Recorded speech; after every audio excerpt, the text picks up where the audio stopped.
Hi everybody, I'm going to talk about the principles of crime preventions, right? Many crime can either be stopped or made considerably more difficult by taking a good preventive measures. So in my previous videos, I mentioned about some of the principles of crime prevention. So one of the principles also is target harder, right? What they mean by target harder, that is number one. That means when you have your doors, it's very hard, people cannot able to break through that door. You have a shutter door or bulletproof door, or a hard lock that people cannot able to enter. Then your alarm system. Then also point number two, we're talking about target removal, right? Like the target removal is like your cars, your battery, your keys. You try to remove your keys from your car. Some of those things also which people can target to steal something from you. So that is more necessary. Then also we're looking at point number three, which is the removal means of committing crime, right?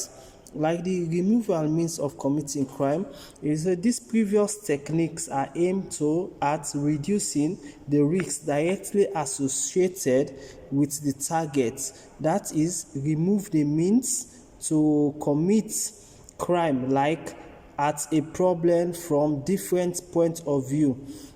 That is, removal of the means of committing crime.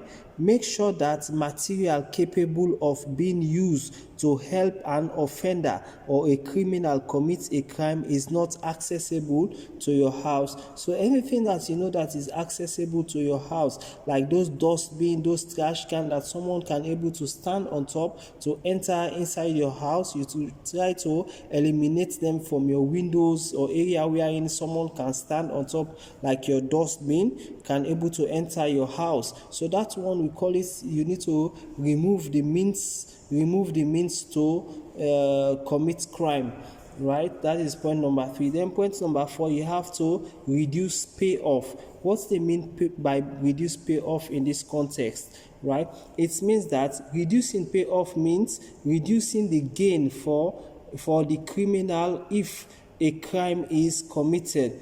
Example, you have to use a safe to reduce the amount of cash held in your hand. Then your shop also, you have to reduce money in your hand so people will not see that you have too much money on your hand. Then also property make item identify and therefore less vulnerable to a crime.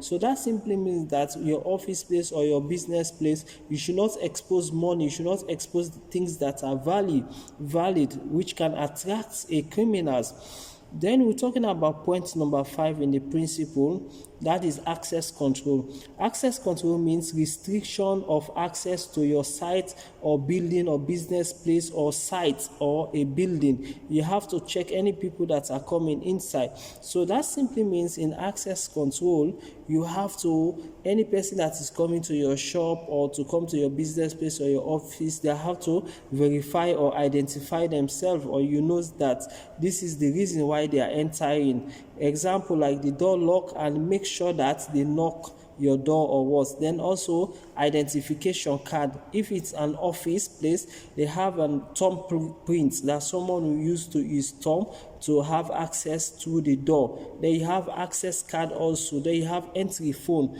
like those there is a phone which is in the door, which someone can intercom. It's called intercom. You can call, then someone will respond inside the building. You understand? Then you have something they call as the baggage screening. Baggage screening also, you can scream and it can show your identification, right? So these are measures or principles which can help to reduce crime in every environment or vicinity or office place. Then in the sixth point, we're talking about a visibility surveillance, right? What is visibility surveillance in this context? This principle is defined as make sure that the offender, that is the criminal, will be visible. The criminal will be visible if they carried out a crime, right? Unlikely any one of the other principles, there are three types of surveillance, right? That's in three types of surveillance. You have natural surveillance, they have formal surveillance, they have informal surveillance, right? Surveillance, like all of these other principles, there is a range of method and technique that can be applied.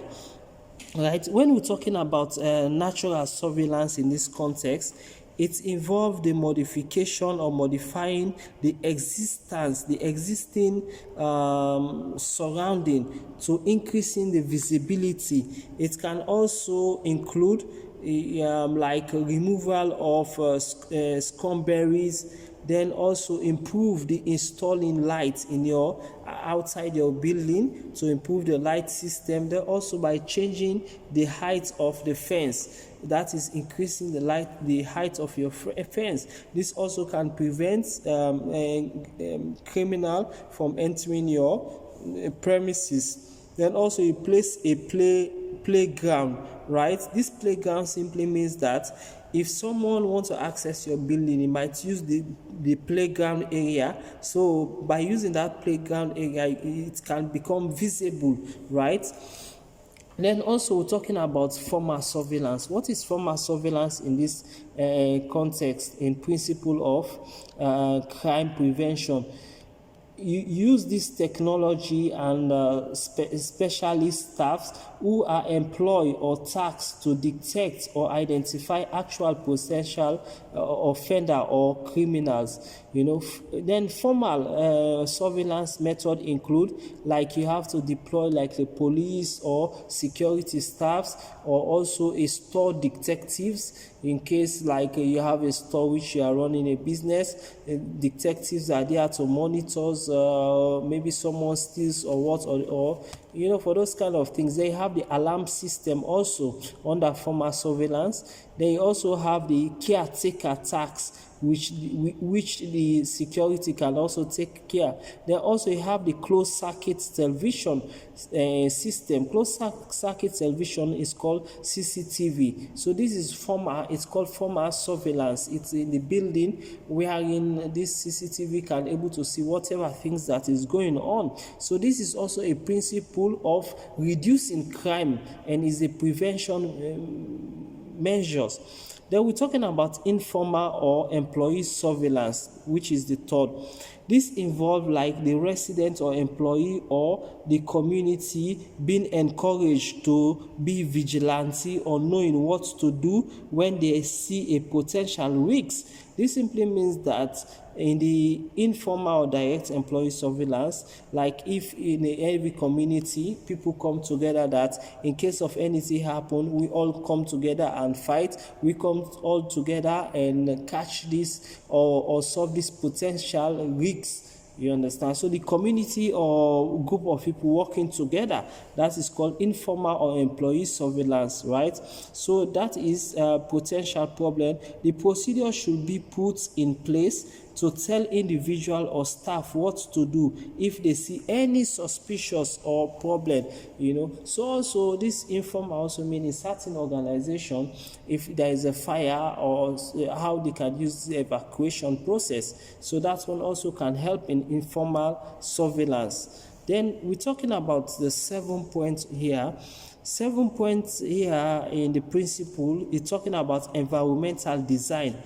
Environmental design is criminal prevention using the environment design in large topic involve changing the environment of the building and a site and an estate or a town to reduce the opportunity of committing crime. So this simply means that in environmental designs, sometimes a community they will be design their environment to help combating crime, wherein if certain community is really cleared, so crime will be less, it will be minimized there. So environmental design.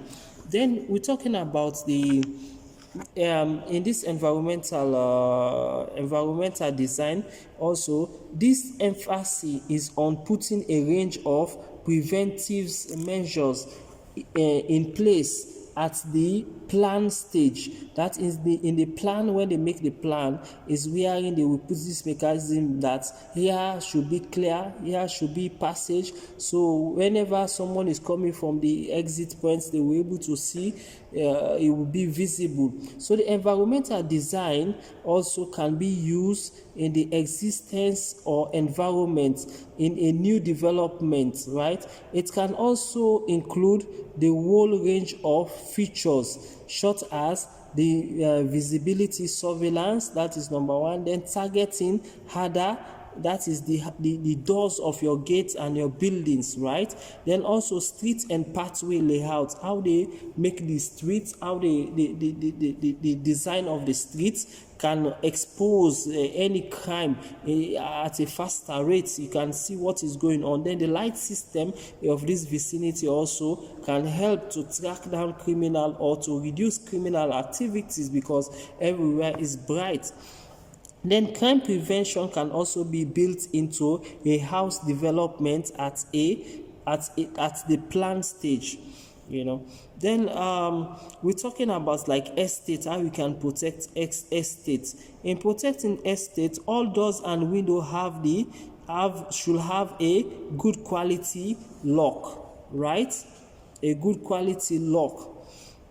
Then the plant has been kept into a minimal increase in surveillance, so you should keep your plants low, right? Then the parking area or the parking space also should be cleared, you know. Then also position of the house, there should be a seat and a park which encourage people to communicate, to circulate, right? Then the driveway pave in different color or texture to the public. So you have to paint the driveway different colors, so at least they can be visible. Then there is a good street lights outside. There should be good street lights outside. Then we're talking about point number 8, right? This is called rule setting. What is rule setting in this context? The introduction of legislation, that's the laws that bind that community, or codes of conduct which set out what is acceptable behavior. There are many types of rule sets. Here is just a few that I'm going to highlight. Like in every business place or office, sometimes, like I am going to mention 6 points: how to control the population, how to reduce crimes in every offices. Point number 1, they have to wear, any visitor that's coming have to wear badge, or a staff that is coming that are working there, they have to have their separate badge, and badge also for visitor. Then the internal rule within the business, there should be rules and regulation within that business, that you are not supposed to do this, you are supposed to do this. Then point number 3 is local law, such as those limited consumptions of alcohol in public place. So that simply means that alcohol also sometimes be prohibited, because drugs or alcohol can change the mindset of someone, you know. Then also point number 3, we're talking about signs of prohibition, right? Access to the building or certain areas, right? So certain areas in your business place should be prohibited from unknown person or from visitor, right? Then also point number 5, we're talking about request to report to the reception. So any visitor that come inside, or any staff, you should request from the reception that, okay, I need this thing, okay, I came to investigate or to inquire for certain things. So you should solve your problem in the reception. You should ask for a question or get information from the reception. Then point number 6, laws enacted by parliament. So there should be a laws that enacted by parliament that is governing that community, or that is governing that business place or area. Then I'm going to talk about the principle of crime prevention. That is point number 9. Point number 9 says increasing the chance of being caught, right? How we can increase the chance of being caught? You know, anything that slow down an offender, that is the criminal, or increasing their risk of being caught. That is preventive method, are more effective if the offender or the risk or the criminal being caught. Anything that slows down the offender or increasing the chance of detention is an effective method of prevention. This means that good targets harden increase the time it takes to enter the building and increase the chance of being spotted, right? The longer it takes to commit an offense, the more vulnerable the offense feels. So increasing the chance of the offender, that is the criminal, being caught can be achieved also in a proper management, like by the CCTV. So there should be many CCTV in the place, in your office place, at least to track people that are coming in. Then also the light system also can also cut someone who want to steal, right? Then also make sure that the security equipment working, they should be working properly. Every equipment that you have in every buildings or office place should be working, right? Then also putting several preventive methods in place which slow an offense or a criminal. So when you put so many security or so many measures in certain building or office place, it can reduce the risks or reduce the crime rates. You understand? So point number 10, we're talking about a deflected offender. What do we mean by deflected offender? Offender means criminal also in this context. This is the final principle of crime prevention and means of diverting offender and potential offender from committing a crime. He said this involves agency working with young people and offender to influence the standard thinking and attitude. The aim of preventing potential offense to turn into crime, right? Example, they have to be an educated programs, right? Then point number 2, drugs action teams. Then point number 3, we're talking about youth group and organization should be also formed. Then also provide trainings and working experience for people, right? So the method of preventing crime is increasing, and the introduction of crime and disorder reduction partnership has encouraged the multi-agency to work together. How can we talk about safety in our home or your home? Make sure that in safety in our home, make sure that any security measures such as windows, do not block your escape routes, and that you can get out of the house as quickly as possible. Fix a smoke alarm, and also test it regularly, and make sure that you have escape plan.